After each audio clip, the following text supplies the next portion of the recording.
Vous savez, on ne pense jamais que ça va nous arriver. On croit connaître l'amour, et puis un jour, on se réveille et on ne se reconnaît plus.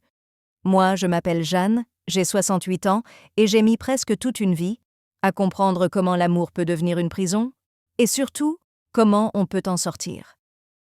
Comment tout a commencé, Dame? Au début, c'était beau. Il me faisait rire. Il m'appelait ma petite lumière. Je me sentais vue, choisie, importante. Mais la vérité, c'est que les prisons les plus dangereuses ne sont pas celles qu'on construit autour de vous, mais celles qu'on construit en vous. Au début, les choses changent doucement.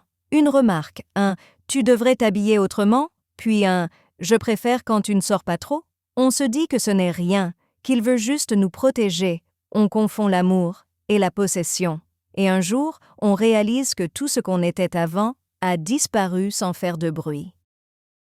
Le jour où j'ai compris, Dame, je m'en souviens très bien. J'étais devant le miroir, je me regardais, mais je ne me voyais plus. Je n'avais plus mes rêves. Je n'avais plus mes amis. Je n'avais même plus ma voix. J'ai compris ce jour-là que j'étais devenue une version réduite de moi-même, comme si j'avais rapetissé pour tenir dans l'espace qu'il m'avait laissé. Vous savez, l'amour ne devrait jamais vous demander de devenir plus petite.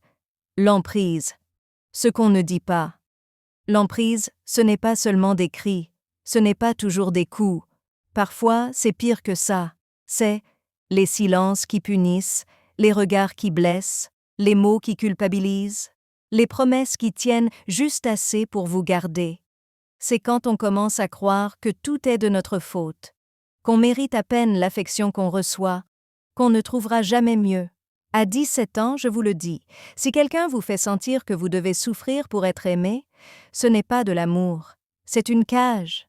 Pourquoi on reste? Dame, les gens demandent souvent « Mais pourquoi tu n'es pas partie plus tôt ?»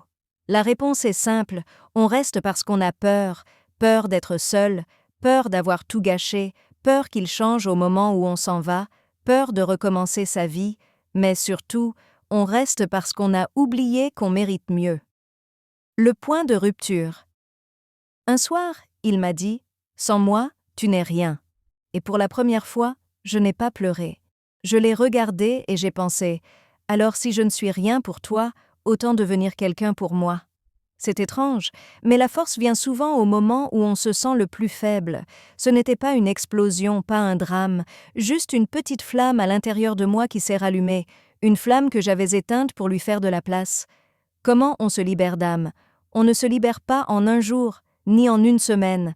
On se libère en avançant un pas après l'autre. D'abord, on recommence à parler, puis à dire non, puis à se choisir, à se respecter, à reprendre la place qu'on a donnée, et surtout, on arrête de croire que l'amour doit faire mal. Quand j'ai quitté cette relation, je n'ai pas retrouvé la femme que j'étais. J'en ai reconstruit une autre, plus forte, plus lucide, plus libre.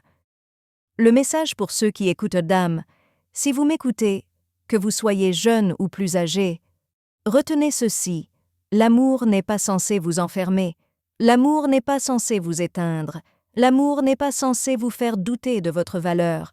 Un amour qui vous arrache à vous-même n'en est pas un. Vous méritez un amour qui vous ouvre, pas un amour qui vous ferme, un amour qui vous élève, pas un amour qui vous réduit. Et si vous sentez que vous vivez ce que j'ai vécu, parlez, cherchez de l'aide.